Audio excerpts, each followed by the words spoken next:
Hello everyone, स्वागत है एक बार फिर से आप सभी साथियों का शिक्षा संकल्प के इस ऑनलाइन यूट्यूब प्लेटफॉर्म पर। कैसे हैं आप सभी दोस्त? आशा करते हैं कि आप लोग बहुत ही अच्छे होंगे, स्वस्थ होंगे और मेहनत के साथ बीएड एंट्रेंस एग्जाम की तैयारी में लगे होंगे। साथियों, आप सभी को पता है डेली सुबह 11:30 बजे जीके जीएस की स्पेशल क्लास होती है जो कि बीएड एंट्रेंस एग्जाम 2026 के लिए महत्वपूर्ण है। आप किसी भी स्टेट से उस स्टेट की बीएड प्रवेश परीक्षा की तैयारी कर रहे हैं, डेली सुबह 11:30 बजे इन क्लासेस को करना बिल्कुल मत भूलिएगा। पिछले वर्ष का आप लोग प्रश्न पत्र उठाकर देखेंगे तो पाएंगे बिल्कुल इसी आधार पर सवाल पेपर में पूछे जा चुके हैं। तो आइए शुरुआत करते हैं बिना किसी देरी के। आप सभी साथियों को पता है अभी हम लोग कवर कर रहे हैं पिछले वर्ष में जो प्रश्न पूछे जा चुके हैं, उन सारे प्रश्नों को कवर करने का प्रयास कर रहे हैं। आप सभी के डिमांड पर ये सारी चीजें आपको प्रोवाइड की जा रही हैं, ठीक है। तो साथियों यहां पर देखिएगा 50 प्रश्न लिए गए हैं और ये सभी प्रश्न जो है बीएड एंट्रेंस एग्जाम में पूछे जा चुके हैं। ऐसा सिंगल क्वेश्चन आपको यहां पर देखने को नहीं मिलेगा जो पेपर में नहीं पूछा गया हो, इसलिए आपको इस क्लास को अच्छे तरीके से करनी है। यानी दोस्तों पिछले वर्ष के जो प्रश्न पत्र सॉल्व करवाए जा रहे हैं, जितनी भी वीडियोज आ रही हैं, आप लोग जरूर अटेंड करिएगा, जरूर कवर करिएगा। क्यों? क्योंकि बहुत ही इंपॉर्टेंट होते हैं जो पिछले वर्ष के क्वेश्चन होते हैं, यहां से डायरेक्ट एग्जाम में क्वेश्चन बनते हैं, ठीक है। तो आपको अच्छे तरीके से इन सारी क्लासेस को अटेंड करना है। तो चलिए शुरुआत कर लेते हैं बिना किसी देरी के। धैर्य के साथ अंत तक बने रहिएगा। पहला क्वेश्चन स्क्रीन पर यहां पर लग चुका है, आंसर दें सब लोग। निम्नलिखित में से कौन सा शहर जो है साथियों श्रीलंका की प्राचीन राजधानी था? मोस्ट इंपॉर्टेंट सवाल है साथियों, पेपर में पूछा जा चुका है, ठीक है। साथियों एक सिंगल क्वेश्चन आपको यहां पर नहीं देखने को मिलेगा जो पेपर में नहीं पूछा गया हो, यानी सारे प्रश्न जो है पेपर में पूछे जा चुके हैं। बताइए तो भाई श्रीलंका की जो है प्राचीन राजधानी क्या थी? कैंडी। ध्यान रखिएगा, ऑप्शन नंबर आपका थर्ड जो दिया है ये बिल्कुल करेक्ट आंसर है। अगला सवाल देखें। चाबार पोर्ट साथियों ये आपका कहां पर स्थित है? Pakistan, Iran, Iraq, Afghanistan. सवाल नंबर सेकंड का आप लोग यहां पर फटाफट आंसर बताएं, सभी साथियों का उत्तर आना चाहिए। चलिए भाई छाप दीजिएगा आप लोग फटाफट आंसर यहां पर। जो लोग जा रहे हैं ईरान पर, ऑप्शन नंबर बी पर, वो बिल्कुल राइट हो जाएंगे। साथियों चाबार ये बंदरगाह है, ईरान के ओमान की खाड़ी के तट पर स्थित है। ध्यान रखिएगा, ऑप्शन नंबर जो आपका बी दिया है बिल्कुल राइट आंसर हो जाएगा। अगला सवाल ये रहा, ध्यान से देखिएगा, थोड़ा सा बड़ा क्वेश्चन देखने में लग रहा है लेकिन सिंपल सा क्वेश्चन है और ये प्रश्न साथियों बिहार बीएड में आ चुका है, ठीक है। ये प्रश्न जो है आपका बिहार बीएड एंट्रेंस एग्जाम में पूछा जा चुका है। देखिएगा क्या कहता है, वन्य जीव अभ्यारण्य जहां कोई भी पेड़, झाड़ियां, जड़ी बूटियों और कई प्रकार के जानवरों जैसे बंदर, पक्षी, हाथी, सांप, मेढक इत्यादि देखा जा सकता है, इस अभ्यारण्य का सबसे संभावित स्थान कौन सा है? यानी ये सारी चीजें कहां पर पाई जाती हैं? ध्रुवीय क्षेत्र में, समशीतोष्ण क्षेत्र में, तटीय क्षेत्र में, उष्णकटिबंधीय क्षेत्र में। बताएं। क्वेश्चन नंबर थर्ड का यहां पर सभी दोस्त आंसर छापिएगा, सभी प्यारे साथियों का आंसर आना चाहिए। बताएं यहां पर आपका सही उत्तर क्या हो जाएगा, आप लोग आंसर दीजिएगा। जो लोग जा रहे हैं उष्णकटिबंधीय क्षेत्र, ऑप्शन नंबर 4 पर, वो बिल्कुल यहां पर राइट हो जाएंगे। साथियों ध्यान रखें आप लोग, उष्णकटिबंधीय वर्षा वनों में जो है पृथ्वी की सबसे अधिक जैव विविधता पाई जाती है। साथियों यहाँ का तापमान और वर्षा जो है साल भर अधिक रहती है, जो हाथी, बंदर और घने पेड़ों के विकास के लिए जो है अनुकूल होती है। ध्यान रखें, तो आप कहेंगे यहाँ पर उष्णकटिबंधीय क्षेत्र होगा। डी विकल्प जो आपका दिया है ये बिल्कुल राइट आंसर हो जाएगा, ठीक है भाई। अगला सवाल देखिए, प्रतिवर्ष 13 फरवरी को महिला दिवस मनाया जाता है, किसकी स्मृति में यानी किसकी याद में? बताएं। सवाल नंबर 4 का यहां पर फटाफट आप लोग आंसर दीजिएगा, छाप दीजिएगा आप लोग आंसर भाई फटाफट। चलिए यहां पर जो भी साथी जा रहे हैं Sarojini Naidu, option number C पर, वो बिल्कुल राइट हो जाएंगे। साथियों 13 फरवरी को जो है सरोजनी नायडू की जयंती को राष्ट्रीय महिला दिवस के रूप में मनाया जाता है। ऑप्शन नंबर आपका सी बिल्कुल यहां पर राइट आंसर हो जाएगा। अगर मैं आपसे साथियों पूछूं कि अंतरराष्ट्रीय महिला दिवस कब मनाते हैं, तब आप कहिएगा 8 मार्च को मनाया जाता है, ठीक है। और राष्ट्रीय महिला दिवस साथियों कब मनाते हैं? 13 फरवरी को जो है राष्ट्रीय महिला दिवस के रूप में मनाया जाता है, ठीक है।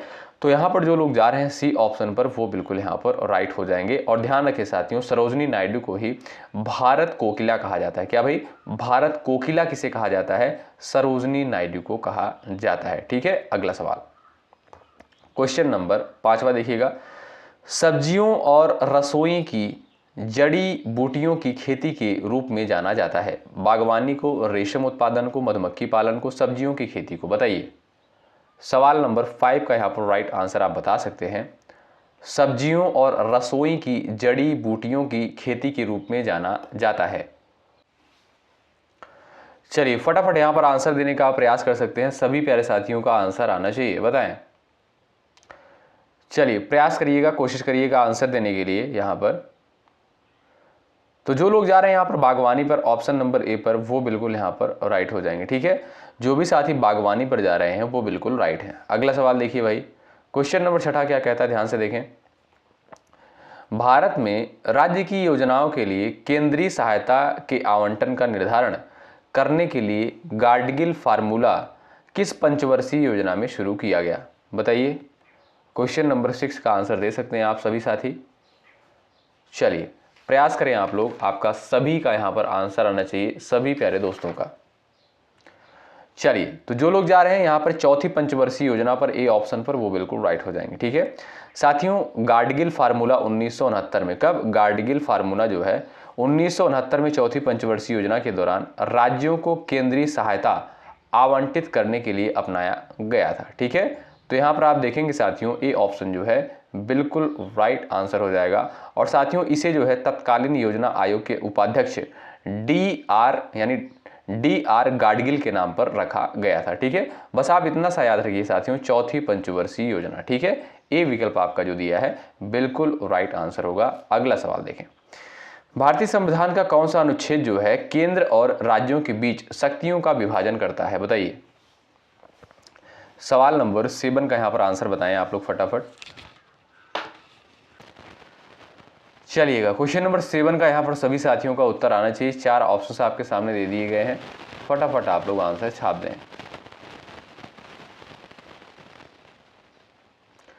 यहां पर जो लोग भाई जा रहे हैं, यहां पर जो भी साथी जा रहे हैं आंसर दीजिएगा साथियों। ये भी सवाल जो है पेपर में पूछा जा चुका है और ये क्वेश्चन जो है आपका बिहार बीएड में आया है। किसमें? बिहार बीएड एंट्रेंस एग्जाम में आया है। तो आप देखेंगे यहाँ पर जो राइट आंसर हो जाएगा साथियों वो हो जाएगा अनुच्छेद 245 और 246। जो भी साथी बी ऑप्शन पर जा रहे हैं बिल्कुल यहाँ पर राइट होंगे। अगला सवाल, वेल्स की राजधानी निम्नलिखित में से कौन सी है? बताएं। क्वेश्चन नंबर 8 का राइट आंसर आप यहाँ पर बता सकते हैं, सभी दोस्तों का आंसर आना चाहिए। वेल्स की राजधानी निम्नलिखित में से कौन सी है? कार्डिफ है, एडिनबर्ग है, डबलिन है, लंदन है? चलिए यहां पर सही आंसर साथियों हो जाएगा आपका कार्डिफ। ए ऑप्शन पर जो लोग जा रहे हैं वो बिल्कुल यहां पर राइट हो जाएंगे। ठीक है, आपका ए विकल्प जो दिया है बिल्कुल सही उत्तर होगा। नेक्स्ट क्वेश्चन देखें, वॉशिंगटन डीसी किस नदी के तट पर स्थित है? बताइए। क्वेश्चन नंबर 9 का आंसर दीजिए। चलिए सभी साथी प्रयास करें आंसर देने के लिए। वॉशिंगटन डीसी किस नदी के तट पर स्थित है? चलिए यहां पर सभी दोस्तों का आंसर आना चाहिए। जो भी साथी जा रहे हैं पोटोमैक ऑप्शन नंबर 2 पर, वो बिल्कुल यहां पर राइट हो जाएंगे। आप सभी साथियों को पता होगा वर्ल्ड बैंक का मुख्यालय साथियों कहां पर स्थित है? वॉशिंगटन डीसी में ही वर्ल्ड बैंक का यानी विश्व बैंक का मुख्यालय भी स्थित है। ठीक है, तो वॉशिंगटन डीसी साथियों किस नदी के तट पर है? पोटोमैक नदी पे। ऑप्शन नंबर जो आपका बी दिया है ये बिल्कुल यहाँ पर राइट आंसर हो जाएगा, ध्यान रखें आप लोग। अगला सवाल देखिए, भारत को एक आत्मनिर्भर और एक स्व उत्पादक अर्थव्यवस्था के रूप में स्थापित करना किस पंचवर्षीय योजना का प्राथमिक लक्ष्य था? क्वेश्चन नंबर 10 दिया है, उत्तर बताएं आप लोग। चलिएगा किस पंचवर्षीय योजना का उद्देश्य था यहां पर आपके सामने दिया गया है। भारत को जो है एक आत्मनिर्भर और एक स्व उत्पादक अर्थव्यवस्था के रूप में स्थापित करना किस पंचवर्षीय योजना का प्राथमिक लक्ष्य था? वो थी साथियों आपकी तीसरी पंचवर्षीय योजना। ऑप्शन नंबर 3 राइट है। और तीसरी पंचवर्षीय योजना का जो समय माना जाता है 1961 से 1966 तक। ठीक है, तो साथियों तीसरी योजना का लक्ष्य जो था अर्थव्यवस्था को आत्मनिर्भर बनाना। ठीक है, तो आप देखेंगे जो 3rd ऑप्शन दिया है बिल्कुल राइट आंसर हो जाएगा, ध्यान रखें आप लोग। ठीक है, और साथियों वहीं पर अगर हम बात करें प्रथम पंचवर्षीय योजना की, तो प्रथम पंचवर्षीय योजना आप जानते होंगे ये जो है कृषि पर केंद्रित थी। क्या? ये जो है आपका कृषि पर केंद्रित थी। और द्वितीय पंचवर्षीय योजना जी तो साथियों ये आपका भारी उद्योगों पर ये निर्भर थी। ठीक है, ध्यान रखें। भारत के गणतंत्र दिवस के मुख्य अतिथि कौन थे? क्वेश्चन नंबर आपका 11 दिया है। ये साथियों उस समय का करंट अफेयर है, इसको हम छोड़ देते हैं, ठीक है। अगला सवाल देखिए, बुद्ध ने किस भाषा में उपदेश दिया था? बताएं। क्वेश्चन नंबर 12 का आंसर करें। सवाल नंबर 12 का करेक्ट आंसर बताएं। बुद्ध ने किस भाषा में उपदेश दिया था? बताएं।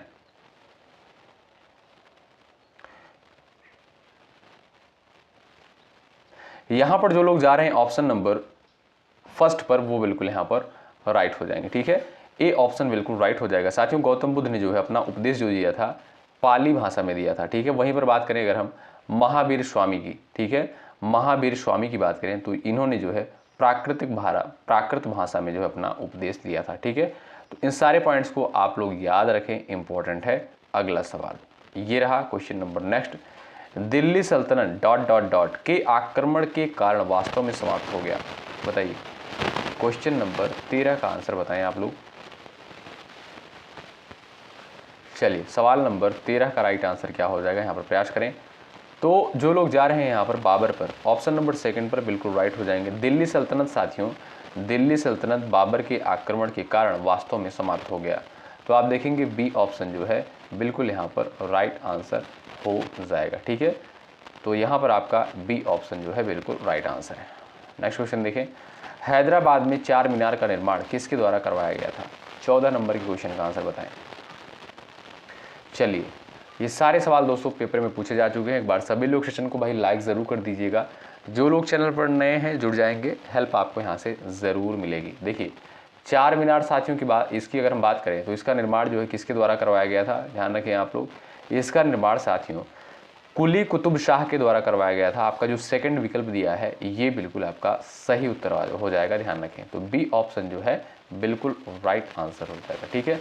अगर मैं आपसे पूछूं कि चार मीनार कहाँ पर स्थित है, ये तो यहाँ पर दिया ही गया है, हैदराबाद में स्थित है, ये भी सवाल पेपर में आता है। बंगाल का जो है पहला गवर्नर जनरल कौन था? बताएं।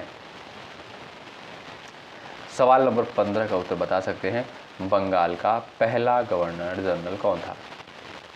Lord Cornwallis, Clive, Wellesley, Hastings. Question number 15 का उत्तर बताएं आप लोग। राइट आंसर आपका क्या हो जाएगा भाई? जो लोग जा रहे हैं Lord Warren Hastings option number 4 पर, वो बिल्कुल यहाँ पर राइट हो जाएंगे। ऑप्शन नंबर 4 आपका बिल्कुल यहाँ पर करेक्ट आंसर हो जाएगा, ठीक है।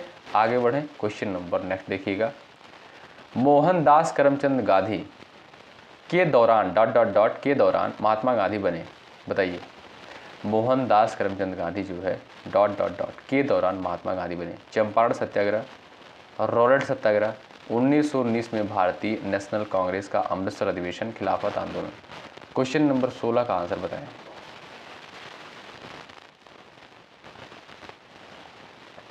चलिए यहाँ पर आपका राइट आंसर क्या हो जाएगा, सभी दोस्त बता सकते हैं। तो जो लोग यहाँ पर जा रहे हैं भाई ऑप्शन नंबर ए पर, चंपारण सत्याग्रह पर, वो बिल्कुल राइट हो जाएंगे। साथियों याद रखिएगा आप लोग, 1917 के चंपारण सत्याग्रह की सफलता के बाद रविन्द्रनाथ टैगोर ने गांधी जी को महात्मा की उपाधि दी थी, आप सभी को पता होगा, ठीक है। तो महात्मा की उपाधि साथियों किसके द्वारा दी गई थी? रविन्द्रनाथ टैगोर के द्वारा दी गई थी। ये भी पॉइंट इंपॉर्टेंट है। तो जो लोग जा रहे हैं ए विकल्प पर, वो बिल्कुल राइट हैं। मोहनदास करमचंद गांधी चंपारण सत्याग्रह के दौरान महात्मा गांधी बने, ठीक है। तो आपका ए विकल्प है राइट है। निम्नलिखित में से किस ग्रह को जो है मॉर्निंग स्टार कहा जाता है, यानी भोर का तारा किसे कहते हैं? बताइए। भोर का तारा किसे कहा जाता है? क्वेश्चन नंबर 17 का उत्तर बता सकते हैं। चलिए यहाँ पर सही आंसर क्या हो जाएगा, जो लोग जा रहे हैं शुक्र पर, वो बिल्कुल राइट हो जाएंगे, ठीक है। ये साथियों जो शुक्र है ये जो है सौरमंडल का सबसे चमकीला ग्रह है। क्या? सबसे चमकीला ग्रह है शुक्र। और इसे साथियों पृथ्वी की जुड़वा कहा जाता है। क्या? पृथ्वी की जुड़वा कहा जाता है। अगर आपसे पूछे कि पृथ्वी की बहन किसे कहते हैं, फिर भी आप कहेंगे क्या? शुक्र को, ठीक है। और यहाँ पर अगर मैं आपसे पूछूं कि भोर का तारा यानी मॉर्निंग स्टार किसे बोलते हैं? शुक्र को कहते हैं। सांझ का तारा किसे कहा जाता है? सांझ का तारा भी दोस्तों शुक्र को ही कहा जाता है, ठीक है। तो इन सारे पॉइंट्स को आप ध्यान रख सकते हैं, इंपॉर्टेंट है शुक्र के बारे में, ठीक। और बृहस्पति आप जानते हैं साथियों ये सौरमंडल का सबसे बड़ा ग्रह है, और बुध जो है सबसे छोटा ग्रह है, और मंगल जो है इसे लाल ग्रह कहा जाता है। अगला सवाल, निम्नलिखित में से भारत ने फ्रांस से कौन सा अधिग्रहण किया?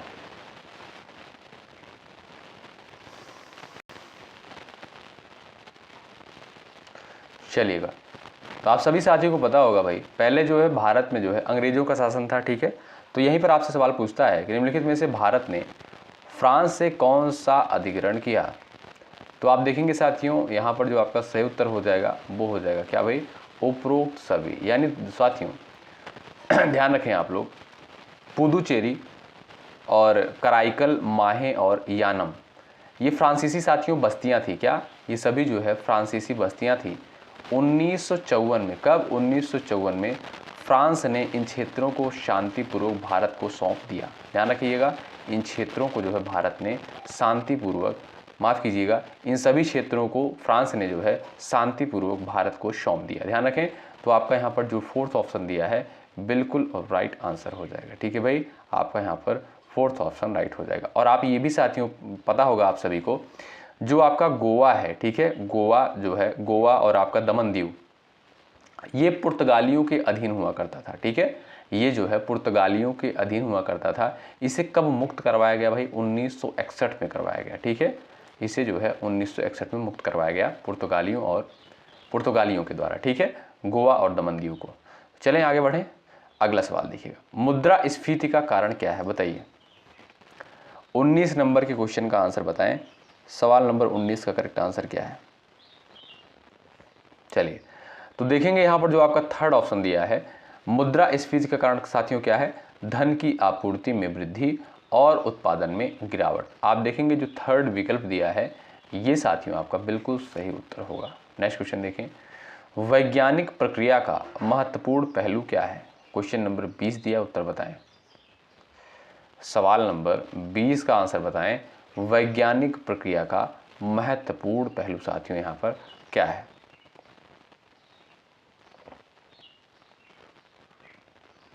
चलिए, तो जो लोग यहाँ पर जा रहे हैं भाई ऑप्शन नंबर सेकंड परिकल्पना पर, वो बिल्कुल राइट हो जाएंगे। साथियों, वैज्ञानिक पद्धति में समस्या को जो है समझने के बाद एक संभावित स्पष्टीकरण या परिकल्पना बनाना सबसे महत्वपूर्ण कदम होता है। ठीक है, तो वैज्ञानिक प्रक्रिया का जो महत्वपूर्ण पहलू है साथियों, वो है आपका क्या? परिकल्पना, यानी हाइपोथेसिस जिसे अंग्रेजी में कहते हैं। तो यहाँ पर जो लोग बी ऑप्शन पर जा रहे हैं वो बिल्कुल यहाँ पर राइट हो जाएंगे। साथियों, परिकल्पना का परीक्षण जो है प्रयोगों के माध्यम से किया जाता है, ये भी आप लोग याद रखें। अगला सवाल, वंदे मातरम पहली बार भारतीय राष्ट्रीय कांग्रेस के किस सत्र में गाया गया? 21 नंबर के क्वेश्चन का आप आंसर बता सकते हैं। सवाल नंबर 21 का आंसर आप कर सकते हैं। जो लोग यहाँ पर जा रहे हैं, जो भी साथी जा रहे हैं 1896 में ऑप्शन नंबर थर्ड पर, वो बिल्कुल राइट हो जाएंगे।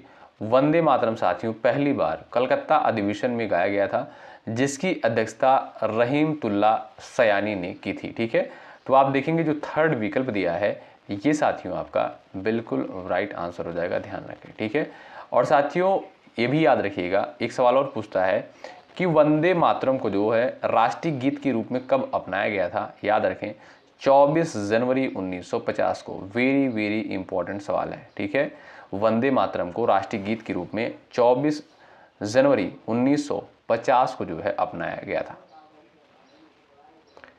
ये रहा अगला सवाल, मनुष्यों में जो है बड़ी आंत मुख्य रूप से क्या करता है? बताइए, बड़ी आंत का कार्य क्या होता है? क्वेश्चन नंबर 22 का आंसर आप कर सकते हैं।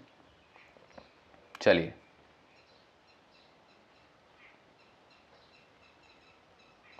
यहां पर जो भी साथी जा रहे हैं अवशोषण पर, ऑप्शन नंबर ए पर, वो बिल्कुल यहां पर राइट हो जाएंगे। ए विकल्प आपका बिल्कुल सही आंसर हो जाएगा। ठीक है साथियों, और साथियों आप ये भी जानते होंगे भोजन का जो मुख्य पाचन और पोषक तत्वों का अवशोषण होता है वो आपका छोटी आंत में होता है। किसमें? छोटी आंत में होता है। अगला सवाल देखें, अम्लीय वर्षा इसलिए होती है क्योंकि, ऑप्शंस दिए गए हैं, ध्यान से देखें आप लोग। ऑप्शंस अगर आप देखेंगे तो यहां पर क्या कहा गया है, ध्यान से देखिएगा। अम्लीय वर्षा इसलिए होती है क्योंकि सूर्य वातावरण की ऊपरी परत को गर्म कर देता है, जीवाश्म ईंधन के जलने से वातावरण में कार्बन, नाइट्रोजन और सल्फर के ऑक्साइड निकलते हैं, ऑप्शन थर्ड है बादलों के बीच घर्षण के कारण विद्युतीय आवेश उत्पन्न होता है, पृथ्वी के वातावरण में अम्ल होता है। तो बिल्कुल सिंपल सा क्वेश्चन है, अगर आप ध्यान से देखेंगे यहाँ पर विकल्प पर जाएंगे तो आप बिल्कुल आसानी से इसका आंसर कर सकते हैं। तो आप देखेंगे साथियों राइट आंसर क्या है, जो लोग जा रहे हैं जीवाश्म ईंधन के जलने से वातावरण में कार्बन, नाइट्रोजन और सल्फर की ऑक्साइड जो है निकलते हैं, इसलिए जो है क्या होता है भाई, इसलिए जो है आप देखेंगे अम्लीय वर्षा होती है। ठीक है, तो आपका सेकंड ऑप्शन राइट है। नेक्स्ट क्वेश्चन देखें, ऑटोट्रॉफिक जीवों में शामिल है, बताइए सवाल नंबर 24 का आंसर बताएं। यहां पर आपके सामने क्वेश्चन नंबर 24 का आंसर बताएं। ऑटोट्रॉफिक, इसको हिंदी में साथियों क्या बोलते हैं, स्वपोषी बोलते हैं। क्या, स्वपोषी कहा जाता है, बताइए।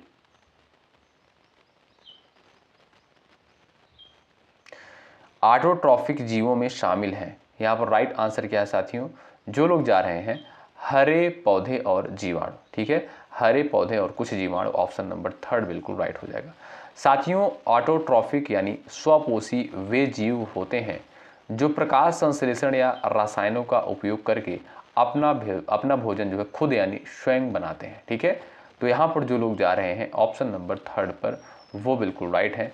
ऑटोट्रॉफिक जीवों में शामिल कौन कौन से होते हैं, जैसे आपके हरे पौधे हो गए और कुछ जो जीवाणु होते हैं। ठीक है, ऑप्शन नंबर जो आपका थर्ड दिया है ये बिल्कुल राइट आंसर होगा। पानी में अल्कोहल की घुलनशीलता के कारण होता है, बताइए। पानी में अल्कोहल की घुलनशीलता के कारण होता है, किसके कारण होता है, बताइए। सवाल नंबर 25 का राइट आंसर क्या है, जो लोग यहाँ पर जा रहे हैं hydrogen bonding, option number fourth पर, वो बिल्कुल राइट हो जाएंगे। साथियों अल्कोहल पानी के अणुओं के साथ जो है हाइड्रोजन बॉन्ड बना सकता है, इसलिए यह पानी में पूरी तरह घुलनशील हो जाता है, आपने पढ़ा होगा। तो यहाँ पर आप देखेंगे जो फोर्थ ऑप्शन दिया है ये बिल्कुल राइट आंसर हो जाएगा। भाई सेशन को आप लोग लाइक करते हुए चलिएगा, जो भी साथी चैनल पर नए हैं सब्सक्राइब कर लेंगे, हेल्प आपको यहाँ से ज़रूर मिलेगी। जब तक आपका एग्ज़ाम नहीं हो जाएगा तब तक हम आपके साथ एक बेहतरीन कंटेंट के साथ बने रहेंगे। निम्नलिखित में से किसमें जो है सबसे अधिक गैर धात्विक चरित्र होता है, चलिए 26 नंबर के क्वेश्चन का आंसर बताएं। जो लोग यहां पर जा रहे हैं भाई ऑप्शन नंबर जो लोग जा रहे हैं फ्लोरीन, ऑप्शन नंबर फोर्थ पर, वो बिल्कुल राइट है। ठीक है, ऑप्शन नंबर 4 आपका बिल्कुल सही उत्तर होगा। अगला सवाल देखें,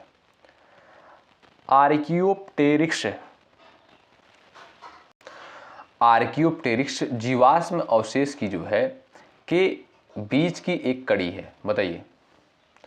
27 नंबर के क्वेश्चन का आंसर बताएं। यहां पर जो लोग जा रहे हैं ए ऑप्शन पर सरीसृप और स्तनधारियों पर, वो बिल्कुल राइट हो जाएंगे। साथियों आर्कियोप्टेरिक्स को जो है सरीसृप और पक्षियों के बीच की संयोजक कड़ी माना जाता है, ध्यान रखें। तो आपका जो ए विकल्प दिया है ये बिल्कुल राइट आंसर हो जाएगा। ठीक है, चलिए आगे बढ़ते हैं, क्वेश्चन नंबर नेक्स्ट देखेंगे। सवाल नंबर यहाँ पर नेक्स्ट है, भारत में प्रत्येक वर्ष 28 फरवरी को राष्ट्रीय विज्ञान दिवस मनाया जाता है रमन प्रभाव की खोज को चिन्हित करने के लिए। और आपका यहाँ पर देखिए 4 ऑप्शंस आपके सामने दिए गए, आप ध्यान से यहाँ पर पढ़ सकते हैं। यानी जो साथियों आप जानते हैं 28 फरवरी को जो है राष्ट्रीय विज्ञान दिवस मनाया जाता है, तो ये किसके कारण मनाया जाता है, यहाँ पर यही आपको बताना है। तो आप सभी को पता है, हमने कई क्लास में इसको डिस्कस भी किया, जो प्रैक्टिस की क्लास होती थी, रमन प्रभाव की खोज को चिन्हित करने के लिए। ए ऑप्शन राइट है। 28 फरवरी 1928 को साथियों सीवी रमन ने रमन प्रभाव की खोज की घोषणा की थी, इसीलिए साथियों यहाँ पर आपका जो ए विकल्प दिया है बिल्कुल राइट आंसर हो जाएगा। और इसीलिए साथियों 28 फरवरी को ही राष्ट्रीय विज्ञान दिवस के रूप में मनाते हैं। नेक्स्ट क्वेश्चन देखें, MRI का अर्थ क्या है, इसका पूर्ण रूप आप बता दीजिए। क्वेश्चन नंबर 29 का यहाँ पर आंसर बताइए। चलिएगा, तो जो भी दोस्त यहाँ पर जा रहे हैं सेकंड ऑप्शन पर, चुंबकीय अनुनाद इमेजिंग, यानी साथियों एम का मतलब क्या हो गया, एम का मतलब मैग्नेटिक हो गया, मैग्नेटिक का मतलब क्या हो गया चुंबकीय, और आर का मतलब क्या हो गया रिजोनेंस बोलते हैं, क्या अंग्रेजी में बोलते हैं रिजोनेंस बोलते हैं, और इसे अनुनाद कहा जाता है हिंदी में। ठीक है, और आई का मतलब आप समझ ही रहे हैं इमेजिंग। ठीक है, तो आपका यहाँ पर जो सेकंड ऑप्शन दिया है बिल्कुल राइट आंसर हो जाएगा, मैग्नेटिक रिजोनेंस इमेजिंग यानी चुंबकीय अनुनाद इमेजिंग। ऑप्शन सेकंड जो दिया है बिल्कुल राइट आंसर है। साथियों MRI जो है शरीर के अंगों की विस्तृत तस्वीर लेने के लिए शक्तिशाली चुंबकीय क्षेत्र और रेडियो तरंगों का उपयोग करता है। ठीक है, तो यहां पर आप देखेंगे सेकंड ऑप्शन बिल्कुल राइट आंसर हो जाएगा। ठीक, चलिए अगला सवाल देखिएगा, गन मेटल में शामिल होता है, बताइए। 30 नंबर के क्वेश्चन का आप यहां पर आंसर कर सकते हैं। गन मेटल में साथियों क्या शामिल होता है? चलिए, कापर 90% यहां पर दिया है आपका, और एस एन यहां पर जो आपका दिया है साथियों, ये दिया है कितना भाई? ये दिया आपका 10%। एस एन को साथियों क्या बोलते हैं आप जानते होंगे, इसे टिन बोलते हैं। क्या भाई? टिन इसे कहा जाता है। ठीक है, तो यहां पर जो आप देखेंगे फोर्थ ऑप्शन दिया है, ये बिल्कुल आपका सही उत्तर है। अगला सवाल देख लीजिएगा, निम्नलिखित में से कौन सा जो है भौतिक परिवर्तन नहीं है? इसमें से आपको क्या बताना है, कौन सा जो है भौतिक परिवर्तन इसमें से आपका नहीं है? बताइए। वाष्प के लिए पानी का उबलना, तरल पानी के लिए बर्फ का पिघलना, पानी में नमक का विघटन, तरलीकृत पेट्रोलियम गैस का दहन। 31 का उत्तर बताएं, निम्नलिखित में से कौन सा भौतिक परिवर्तन नहीं है? तो जो लोग यहां पर जा रहे हैं तरलीकृत पेट्रोलियम गैस LPG का दहन, ये बिल्कुल राइट हो जाएंगे। ये साथियों आपका भौतिक परिवर्तन नहीं है। तो आपका जो फोर्थ ऑप्शन दिया है, ये बिल्कुल आपका राइट आंसर हो जाएगा। ठीक है, ये साथियों आपका रासायनिक परिवर्तन के अंतर्गत आएगा। अगला सवाल, क्वेश्चन नंबर यहां पर आपके सामने दिया है, डाईऑक्सीराइबो न्यूक्लिक एसिड नहीं रखता है एडेनिन, यूरासिल, गुआनिन, थायमिन, बताएं।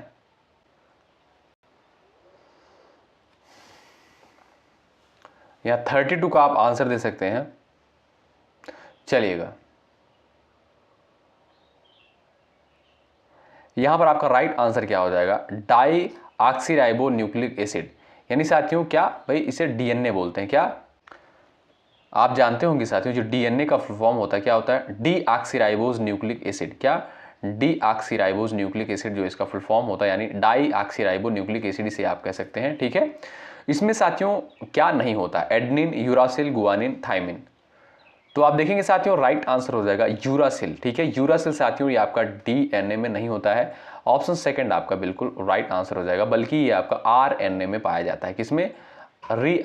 ये आपका जो है RNA में पाया जाता है, और RNA का फुल फॉर्म होता है राइबो न्यूक्लिक एसिड। ठीक है, ध्यान रखें। तो आपका सेकंड ऑप्शन इसका राइट आंसर है। अगला सवाल देखिए, यहां पर आपसे पूछा है डॉट डॉट डॉट प्रक्रिया के माध्यम से युग्मक का निर्माण होता है। क्वेश्चन नंबर 33 का आंसर बताएं। सवाल नंबर 33 का उत्तर आप कर सकते हैं। यहां पर आपका सही उत्तर क्या होगा? चलिए, किस प्रक्रिया के माध्यम से युग्मक का निर्माण होता है? 33 का राइट आंसर क्या है बताएं। जो लोग जा रहे हैं अर्धसूत्री विभाजन पर, ऑप्शन नंबर सेकंड पर, बिल्कुल यहां पर राइट होंगे। अगला सवाल देखिए, निम्नलिखित में से कौन सा जो है पानी में घुलनशील है? बताइए, पानी में घुलनशील जो है इसमें से आपका कौन सा है बताएं।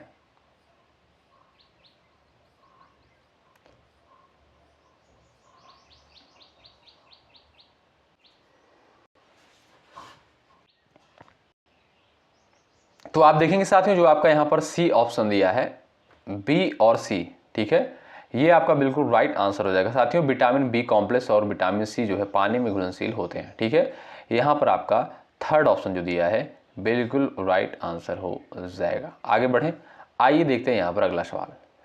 अंतर्राष्ट्रीय जैव विविधता के लिए अंतर्राष्ट्रीय दिवस हर साल कब मनाया जाता है?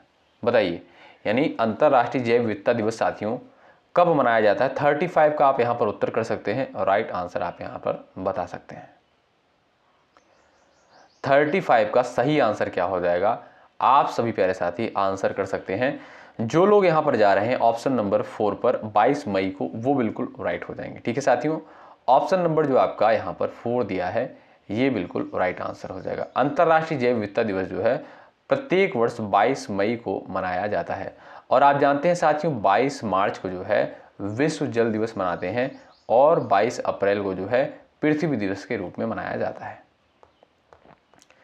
किसका मत था कि औद्योगिक समाज पूंजीवादी समाज है? बताइए, 36 का यहां पर आंसर बताएं आप लोग। सवाल नंबर 36 का, किसका मत था कि औद्योगिक समाज पूंजीवादी समाज है? तो राइट आंसर क्या है? ऑप्शन नंबर यहाँ पर आपका राइट हो जाएगा क्या? Karl Marx. Option number 4 right हो जाएगा। साथियों, कार्ल मार्क्स ने जो है अपनी प्रसिद्ध पुस्तक दास कैपिटल में पूंजीवाद की आलोचना की थी। क्या भाई? पूंजीवाद की जो है आलोचना की थी। तो यहाँ पर आप देखेंगे जो फोर्थ ऑप्शन दिया है बिल्कुल राइट आंसर है। आइए अगला सवाल देखते हैं। यहाँ पर भगत सिंह किसके नेता थे? बताइए। अनुशीलन समिति के, हिंदुस्तान सोशलिस्ट रिपब्लिक एसोसिएशन के, अभिनव भारत के, अकाली दल के। 37 नंबर के क्वेश्चन का आप आंसर कर सकते हैं। भगत सिंह जो है किसके नेता थे? चलिए, तो जो लोग जा रहे हैं हिंदुस्तान सोशलिस्ट रिपब्लिक एसोसिएशन पर ऑप्शन नंबर 2 पर, वो बिल्कुल यहाँ पर राइट हो जाएंगे। ठीक है, यहाँ पर आपका साथियों सेकंड ऑप्शन राइट है। आप जानते होंगे दोस्तों 1928 में, कब? 1928 में दिल्ली की फिरोज शाह कोटला में भगत सिंह, चंद्रशेखर आज़ाद आदि ने मिलकर जो है HSRA की स्थापना करी, यानी हिंदुस्तान सोशलिस्ट रिपब्लिक एसोसिएशन की जो है 1928 में स्थापना करी। ठीक है, तो भगत सिंह साथियों किसके नेता थे? आपका सेकंड ऑप्शन राइट है, HSRA। ठीक है, इसका फुल फॉर्म है हिंदुस्तान सोशलिस्ट रिपब्लिक एसोसिएशन। अगला सवाल देखें। महाभाष्य के लेखक पतंजलि किसके समकालीन थे? बताइए। यहाँ पर क्वेश्चन 38 का आप लोग आंसर बताएं। जो लोग जा रहे हैं Pushyamitra Shunga option number C पर, बिल्कुल यहाँ पर राइट हो जाएंगे। अगला सवाल। चित्तौड़ का कीर्ति स्तंभ किसके द्वारा बनवाया गया था? बताइए। चित्तौड़ का जो है कीर्ति स्तंभ साथियों किसके द्वारा इसका निर्माण करवाया गया था? आप लोग बताएं।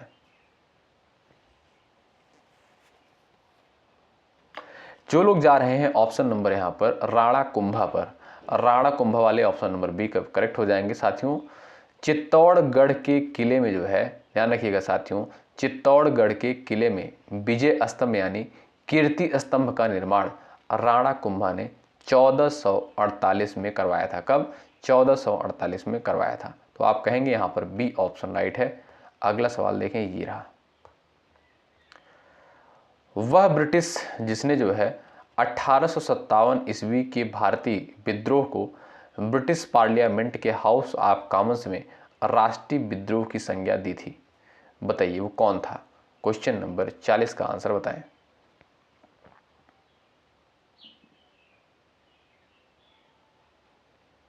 यहां पर आपका राइट आंसर क्या है? जो लोग जा रहे हैं ऑप्शन नंबर सी पर, वो बिल्कुल राइट हो जाएंगे। साथियों, बेंजामिन डिज़रेली ने जो है 1857 के विद्रोह को, 1857 की क्रांति को जो है एक राष्ट्रीय विद्रोह कहा था, ना कि केवल एक सैनिक विद्रोह। ध्यान रखिएगा। तो आपका जो सी ऑप्शन दिया है बिल्कुल राइट आंसर है। नेक्स्ट क्वेश्चन देखिए। औरंगजेब ने दक्षिण में जिन 2 राज्यों पर विजय प्राप्त की वे कौन थे? बताइए। क्वेश्चन नंबर 41 का आंसर बताएं। औरंगजेब ने दक्षिण में जिन 2 राज्यों पर विजय प्राप्त की वे थे, सही उत्तर क्या हो जाएगा? बीजापुर एवं गोलकुंडा। क्या? बीजापुर एवं गोलकुंडा। आपका सी विकल्प जो दिया है बिल्कुल राइट आंसर हो जाएगा। साथियों, औरंगजेब ने जो है 1686 में बीजापुर और 1687 में जो है गोलकुंडा को मुगल साम्राज्य में मिलाया था। कोयले के निम्नलिखित प्रकारों में से किस एक में शेष प्रकार की अपेक्षा अधिक प्रतिशत कार्बन अंश होता है? 42 नंबर के क्वेश्चन का आंसर बताएं। तो आप जानते होंगे साथियों, वो होता है आपका एंथ्रेसाइड जो होता है। ए विकल्प आपका बिल्कुल सही उत्तर है। अगला सवाल। व्हाइट पर्वत पाए जाते हैं, क्वेश्चन नंबर 43 का आंसर बताएं।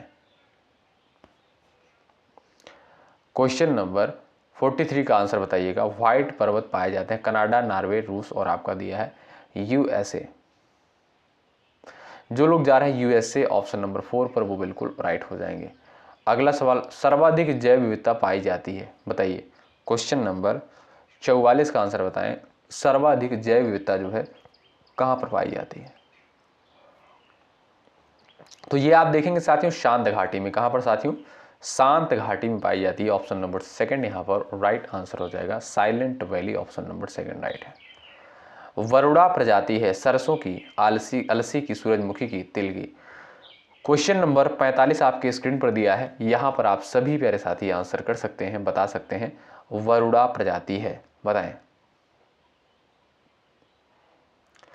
तो ये साथियों आप देखेंगे राइट आंसर क्या हो जाएगा? ये आपका सरसों की प्रजाति है। ए विकल्प जो दिया है बिल्कुल राइट आंसर हो जाएगा आपका ए ऑप्शन, बिल्कुल सही उत्तर होगा। अगला सवाल, निम्नलिखित में से किसे आप कायांतरित चट्टानों से संबंध करेंगे? बताइए, कायांतरित चट्टान यहां पर आपसे पूछा है, आप लोग बताएं।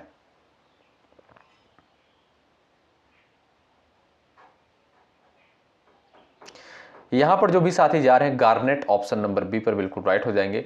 गार्नेट साथियों एक खनिज है जो मुख्य रूप से कायांतरित चट्टानों जैसे सिस्ट हो गया आपका, क्या सिस्ट और नीस, क्या सिस्ट और नीस, तो साथियों इससे जो है पाया जाता है, इससे निकाला जाता है। ठीक है, तो आपका सेकंड ऑप्शन जो है बिल्कुल राइट आंसर है। कंधार स्थित है, बताइए क्वेश्चन नंबर 47 का आंसर दीजिएगा। कंधार जो है साथियों आपका ये कहां पर स्थित है? सही आंसर क्या बताएं? जो लोग जा रहे हैं ए ऑप्शन पर दक्षिणी अफगानिस्तान में, वो बिल्कुल राइट है। साथियों कंधार अफगानिस्तान का दूसरा सबसे बड़ा शहर और यह जो है देश के दक्षिणी भाग में स्थित है। आपका ए विकल्प जो है बिल्कुल राइट आंसर है। दक्षिण अमेरिका का वह कौन सा नगर है जो अपनी चौड़ी सड़कों के कारण अमेरिका का पेरिस कहलाता है? 48 का आंसर बताएं आप लोग। क्वेश्चन नंबर 48 का आंसर बता सकते हैं जो लोग जा रहे हैं ब्यूनस आयर्स पर, ऑप्शन नंबर बी पर, वो बिल्कुल यहां पर राइट हो जाएंगे। ठीक है, अगला सवाल, बाबा गारिया पूजा त्योहार मनाया जाता है कहां पर? 49 नंबर के क्वेश्चन का आंसर बताएं। बाबा गारिया पूजा जो है साथियों ये त्योहार कहां पर मनाया जाता है? तो ये दोस्तों आपका त्रिपुरा में। कहां पर? त्रिपुरा में। आपका डी विकल्प राइट है। अगला सवाल, एमनेस्टी इंटरनेशनल का मुख्यालय अवस्थित है? तो भाई इस क्वेश्चन का राइट आंसर क्या है? जो लोग जा रहे हैं लंदन पर, ऑप्शन नंबर बी पर बिल्कुल राइट हो जाएंगे। ठीक है भाई, तो साथियों एमनेस्टी इंटरनेशनल एक वैश्विक मानवाधिकार संगठन है जिसका मुख्यालय जो है लंदन में स्थित है। आपका सेकंड विकल्प जो दिया है ये बिल्कुल राइट आंसर हो जाएगा। ठीक है साथियों, इसकी स्थापना दोस्तों 1961 में करी गई थी। ठीक है, इसकी स्थापना जो है एमनेस्टी इंटरनेशनल की स्थापना 1961 में करी गई थी। ठीक है भाई, ध्यान रखें। तो एमनेस्टी इंटरनेशनल साथियों क्या है? एक वैश्विक मानवाधिकार संगठन है जिसका मुख्यालय लंदन में स्थित है। ऑप्शन नंबर बी करेक्ट है। तो साथियों यहां पर हमने 50 प्रश्नों को कवर किया जो पिछले वर्षों में पूछे गए थे। ठीक है, तो आप बताएं आपने इन 50 सवालों में से कितने सवालों को सही किया, ईमानदारी के साथ बताइएगा। ठीक, तो जो क्लास की टाइमिंग होती है सुबह 11:30 बजे, दोपहर को 3 बजे, रात को 8:30 बजे, इन क्लासेस को आप लोग ज़रूर करें। यदि आप बीएड एंट्रेंस एग्जाम की तैयारी कर रहे हैं शिक्षा संकल्प के इस यूट्यूब प्लेटफॉर्म से जरूर जुड़ें। सेशन को लाइक करना बिल्कुल मत भूलिएगा। यदि आप चैनल पर नए हैं सब्सक्राइब कर लीजिएगा, हेल्प यहाँ से आपको ज़रूर मिलेगी। ठीक है, जो भी कंटेंट आपको दिए जा रहे हैं महत्वपूर्ण कंटेंट दिए जा रहे हैं साथियों। यहाँ पर अभी जो है PYQs करवाए जा रहे हैं। इसके पहले आप जानते हैं बहुत सारे प्रैक्टिस सेट आपको करवाए गए हैं। अभी हम लोग जो है PYQs कर रहे हैं, इसे करने के बाद जो फिर से शुरू करेंगे प्रैक्टिस सेट। तो सारी चीज़ों को अच्छे तरीके से आप लोग करते हुए चलें, मेहनत के साथ पढ़ते रहें। मिलते हैं आपसे नेक्स्ट क्लास में। शुक्रिया, जय हिंद, जय भारत।